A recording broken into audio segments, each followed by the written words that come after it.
عباس محمود عقاد ئەدیبێکی میسریە باسی ژیانی خۆی دەکات ئەڵێ سەرەتای ژیانم دایمە تووڕە و پەست بووم حەد بەردەوامی خوا ئازارم هەبوو دایمە لە خۆم بێزار بووم بەهۆی چیەوە بەهۆی ئەوەوە هەر شتێکم دەبینی پێی ناڕەحەت بووم لەسەر شەقام دەڕۆیشتم کابرا نەیەزانی باش ئۆتۆمبیل لێ بخڕێ هێواش بوو لەبەر دەمە هۆڕنێکم بۆ لێدا و تووڕە دەبووم سەریع دەڕۆی دەموت تخوا سەیری کرد تخوا گوناحی ئەوە شۆفێر بێ کەسێک بەدەنگی بەرز قسەی دەکرد دەموت تخوا ئەوە تەکەیتی قسەکردنە کەسێک بەدەنگی نزم قسەی دەکرد هەر بێزار بووم سەرما بوویە هەر بێزار بووم گەرما بوویە هەر بێزار بووم لە هیچ ڕازی نەبووم ئەمجا دووەمیان تووشی گرفتاری ڕەزامەندی خەڵک بووبووم ئەم گوت تۆ بڵێ ئەم ڕۆیشتنم خەڵک بەدڵی بێ تۆ بڵێ ئەم جلالم خەڵک بەدڵی بێ تۆ بڵێ ئەو ڕەنگەی هەڵم بژادۆ بۆ ڕەنگی خانوەکەم خەڵک پێی باش بێ بەردەوام بیرم لەوە دەکردەوە سەرنجی خەڵک بۆ لام خۆم ڕاکێشم تووشی گرفتاری دەرونی بووم هەتا خوا ڕەحمی پێکردم ڕزگار بووم بە دوو شت یەکەمیان وام لێ هات چاوەڕێی هیچ لە کەس مەکە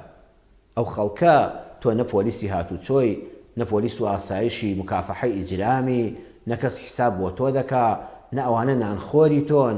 ئەگە بۆم قڕا قسەیەکی خێر دەکەم ئەگە گوێم لێ بگرێ بەڵام ئەوەندە کۆڵ بە خەڵکەوە هەڵ ناگرم لە کاتێکا من هیچم پێ ناکرێ بەس خۆم ئێستا خەڵکانی ئێوەش جەنابتان لەوانەیە کەسانێکتان تێدا بە بینەرانی بەڕێز خەفەت لە هەموو شتێک دەخوا لە کاتێکە هیچی شت بەدەست نییە والله کەس حیساب بۆ من و بۆ تۆ ناکە قسەمان خۆ من نە پەرلەمانتارم نە ئەنجومەنی پارێزگام نە سیاسەتمەداریە وڵاتم نە سکرتێر و سەرۆکی حیزبم ئێتر بۆچی خۆم بخۆمەوە بەس دەرونی خۆم وێران دەکەم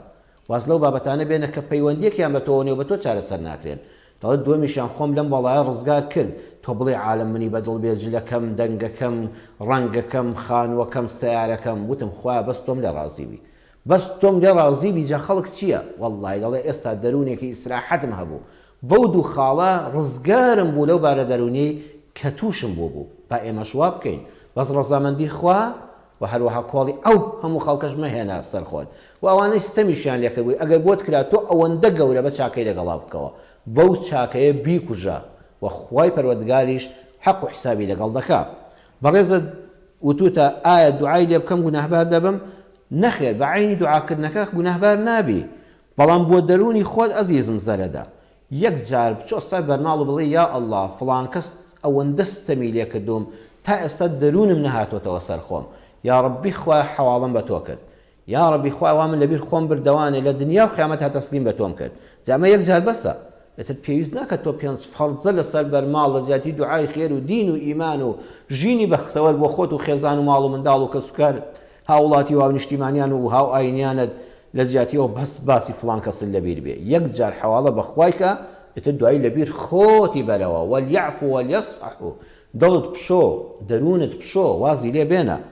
خوای گەورە لە دنیا و قیامەتا تۆڵی تۆی لێ دەکاتەوە بەڕێزان ئێمە دەبێ بچینە ناو خەڵکەوە ئێمە لەگەڵ خەڵکا دەژین دەبا بچینە خزمەت قورئان لە سوڕەتی ئەلعەراف ئاەتی 199 دا خوای پەروەردگار لە یەک دێڕە کە هەرچی زانستی دەروون ناسیە وەڵڵی هەرچی کۆمەڵ ناسە چی کتێب لەم سەر زەوێدا نووسراوە لەو بارەوە وەڵڵی ناگاتە ئەم ئاەتەی قورئان خذ العفو وأمر بالعرف وأعرض عن الجاهلين سيفا قرية خذ العفو پەروەردگار دەفەرمێ خذ ما تيسر لك من أخلاق الناس کاکە ئەوەی کە خەڵک لەگەڵ تا هەڵسوکەوت دەکا و دەیبینی خۆشگلەی مەبە بە کوردی خۆمان هەر ڕووکەشە ئاساییەکەی وەرگرە ئەوەندە خۆت بە خەڵکەوە ماندوو مەکە خذ العفو ظاهری خەڵک وەرگرە ئێستا هیوا هەیە بەداخەوە خۆی کوشتووە بەردەوام دەم بەگلەیە وڵی فڵان کەس بەلای هاتیە پەڕیم سەلامم کرد یان هەر جوابی نەدامەوە یان زۆر بە ساردی جوابی دامەوە خۆ خراپەم بۆی نییە دەبێ بۆ وابێ وڵات چوومە فڵان مەدیسەوە فڵان کەس هەر لەبەرم هەڵنەستا لەو پرسەیەدا لەو خۆشیەدا لەو مەدیسی شەکرا خواردنەوەیدا سەلام کرد خەڵک هەستانەوە هەر هەڵیش نەستا لەبەرم وڵی فڵان کەس هەر لە خۆیەوە سەی دەکەم نێوچانی لەگەڵ ماگرژە کاکە گیان وامە بە خودی العفو واز لە خەڵک بێنە ناخی خەڵک مەخوێنەوە هەر ڕووکەشەکەی ببینە هەموو خەڵک لەم زروفەدا خۆشگلەیی مەبە ئاەتەکەی قورئان مەبەستیەوە لەگەڵ خەڵکا خۆشگلەیی مەبە چونکە خۆت زەرەت دەکەی وەڵی کاکە هەموو کەس کاری خۆی هەیە خەمی خۆی هەیە گرفتاری خۆی هەیە من و تۆمان لێ ناتوە کابرا بەلات هاتووە سەلامی کردو وەڵڵی بەوەی نێ جەستەمان لێوێ بووە دڵمان لە شوێنێک چکەیە ڕزی بۆ بەرامبەر بێنەوە بڵێ بەخوا برا شیرینەکەم لەوە ئەچێ فڵان کەس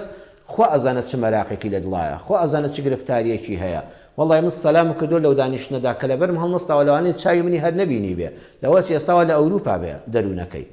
بۆیە خوذی العفوە دایمە سڕوکەشی شتەکان ببینە کابرا الحەمدولله هیچ ناحەزیەکن لەگەڵیان نیە دوژمنایەتێکن لەگەڵیان نییە ئیتر ئەوەندە خۆشگلەیی مەبە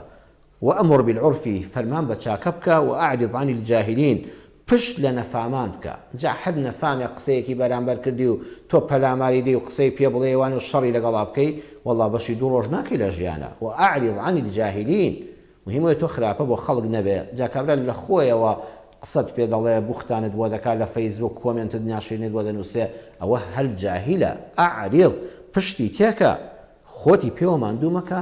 وازی لێبێنە دەروونت ئیسراحەت دەکات